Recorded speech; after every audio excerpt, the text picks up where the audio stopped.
देखो war 2 and coolie ने अपनी स्टोरी लेवल पर निराश किया है हमें। कूली से ज्यादा एक्सपेक्टेशंस थी because of Loki, but Rajinikanth का स्वैग अदर एक्टर्स को खा गया। आई मीन टू से अदर एक्टर्स को इतना टाइम नहीं दिया गया कि वो अपना स्पेस बना सके मूवी में, बस शोबिन सायर को छोड़कर। फिर समझ आता है लोकेश ने कैरेक्टर्स की एंट्री तो अच्छी लिखी है, लेकिन एंट्री के बाद वो क्या करेंगे उस पर मूवी फोकस नहीं करती। एग्जाम्पल के लिए अगर हम उपेंद्र के कैरेक्टर कलीशा को देखें तो वो कमरे में करता क्या था, आखिरकार ऐसी क्या चीज थी जो उसे कमरे से बाहर आने से रोकती थी और वो कमरे में ही बंद रहता था। बस वेट था उसे देवा की एक सीटी का। स्टार्टिंग में कलीशा के कमरे को ऐसे दिखाया गया था कि कोई तो ट्रेजेडी रही है जिस वजह से ये बंदा कमरे में बंद ही रहना पसंद करता है, बट ये कमरे से बाहर आता है तो ऑडियंस का रिएक्शन था तौबा तौबा तौबा, थारा मूड खराब कर दिया। पहले अगर सोचने बैठोगे तो ऐसी कई सारी चीजें हैं जो इस मूवी को वीक बनाती हैं, बट ये वीडियो उस बारे में नहीं है। ये वीडियो है बेसिकली रोलेक्स की स्टैंड अलोन मूवी को लेकर। आई नो जो मैं इस वीडियो में एक्सप्लेन करूंगा वो थोड़ा वियर्ड साउंड कर सकता है, बट देवा के मुंह से DRUG सुनना ये रोलेक्स से एक बाइल्डेस्ट कनेक्शन शो कर सकता है। आई नो लोकी का ऐसा कोई प्लान तो नहीं है LCU से इस मूवी को कनेक्ट करने का, बट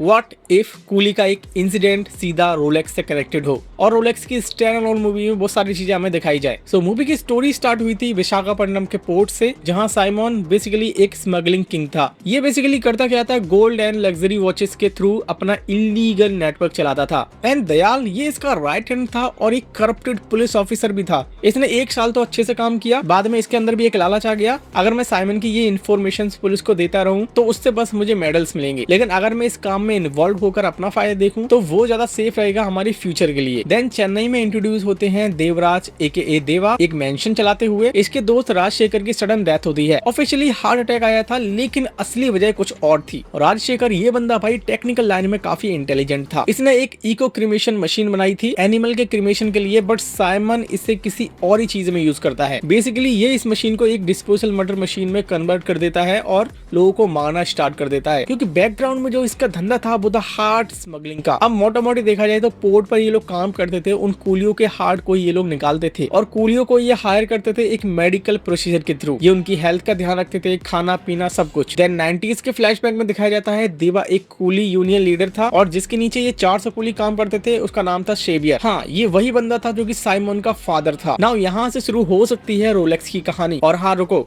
ये बस एक थियरी है। तो सेवियर ने कुछ कूलियों को बाहर भेजा था आउट ऑफ इंडिया, जहां इन्हें काम दिया गया था कुछ बॉक्सेस को शिप पर लोड करना है। बट यहाँ पर जो बॉक्सेस थे उनमें एक्चुअली में था DRUG और ये माल काफी महंगा था। बट अनफॉर्चुनेटली यहाँ पर रेड पड़ती है और ये लोग पकड़े जाते हैं। अब क्योंकि ये लोग DRUG स्मगलिंग के केस में पकड़े गए थे तो फॉरेन के हिसाब से इन्हें बहुत ही बड़ी सजा मिलती। बट सेवियर इतना हरामी था, इस केस को खत्म करने के लिए, आई मीन इस ड्रग स्मगलिंग को कवर करने के लिए एक प्लान बनाया और 100 कूलियों को सूली पर चढ़ा दिया। बट देवा रिवोल्ट करता है और सेवियर को खत्म कर देता है। बट जो DRUG पकड़ा गया था उसका क्या होता है ये हमें नहीं बताया गया। प्रोबेबली वो माल जब्त हो गया होगा, लेकिन सेवियर ही वो एक लौता पर्सन था जो कि ये माल निकाल सकता था। और देवा ने बताया था कि ये माल करोड़ों का था। सेम जैसे कैदी और विक्रम में एक हिंट दिया गया था कि जो भी ये माल था रोलेक्स का इन बोरियों में वो करोड़ों का था, इतना कीमती कि सांदनम खुद की एक सरकार चला सकता है। आई मीन यहाँ से तुम लोग सोच सकते हो कि रोलेक्स इतना बड़ा आदमी कैसे बना होगा। एंड जस्ट मूवी को फिनिश करते टाइम मेरे माइंड में आया लोकी ने DRUG का हिंट आखिरकार दे दिया मूवी में। नाउ थिंक कूली में हार्ट स्मगलिंग थी,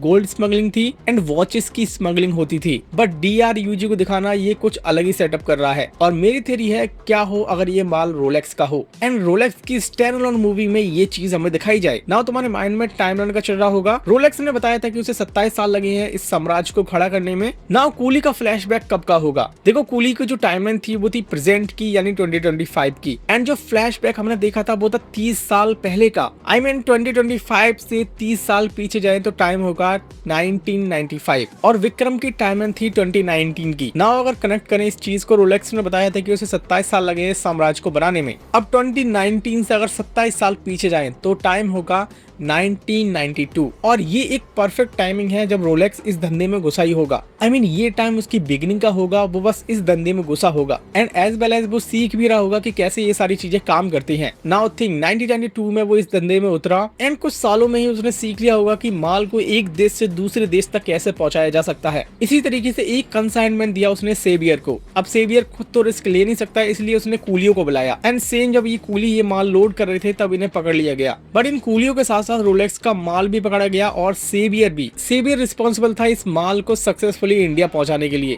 but as per the story हमें पता है देवा 100 कुलियों में से सिर्फ 20 कुलियों को ही बचा पाया, लेकिन उसने साथ ही साथ एक बड़ा कांड भी कर दिया, उसने सेवियर को मार दिया। सेवियर के पास कंसाइनमेंट था रोलेक्स का एंड इसके मरते ही रोलेक्स को एक बड़ा नुकसान हुआ। नाउ ये बस रोलेक्स का एक कंसाइनमेंट था, इसका दाहा और साइमन से कोई कनेक्शन नहीं था। रोलेक्स की सेवियर से बस इतनी डील हुई होगी कि मेरा माल सक्सेसफुली इंडिया पहुंच जाना चाहिए। आई नो कैदी में पुलिस इन्फॉर्मर और साइमन का बेटा सेम एक्टर है, बट हमें ये भी नहीं बोलना चाहिए कि दुनिया में एक इंसान के साथ हम सकल होते हैं। आई नो काफी लूप होल्स है इस थ्योरी में, बट सोचो व्हाट इफ। नाउ मुझे पता है तुम्हारे माइंड में एक और चीज चल रही होगी कि रोलेक्स जब ये कर रहा था तो उसकी एज क्या थी। नाउ 1992 में जब वो इस स्मगलिंग की दुनिया में उतरा था तो उसकी एज होनी चाहिए 20 to 25 एंड जो प्रेजेंट टाइम में हम उसे देख रहे थे जब वो स्क्रैच से स्टार्ट करने की बोल रहा था तब उसकी एज होनी चाहिए 47 to 52 की, जो कि सूर्य की रियल लाइफ एज से रोलेक्स की एज का रेफरेंस हम ले सकते हैं। नाउ अगर देवा के फ्लैशबैक को देखें जब वो कोली यूनियन लीडर था उस टाइम इसकी एज 30 to 35 होनी चाहिए। मींस जब हम 2025 की टाइमलाइन में देवा को देख रहे थे तो उसकी एज ज्यादा लग रही थी। मानकर चलते हैं 60 to 65 एंड अगर रियल लाइफ से रेफरेंस लें तो 74। इसलिए लॉजिकली रोलेक्स और देवा सेम जनरेशन के राइवल्स हैं। एक तरफ ड्रग्स का global king,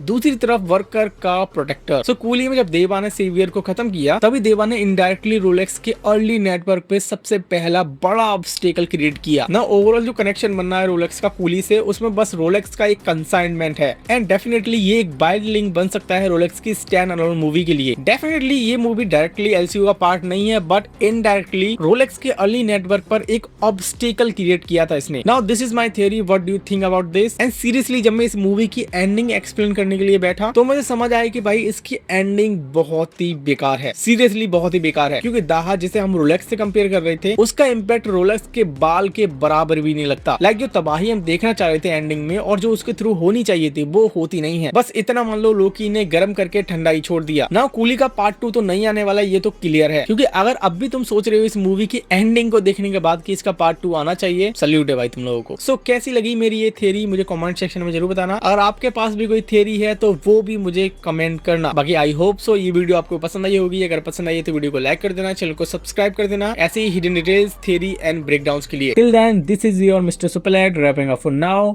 and see you soon in the next one.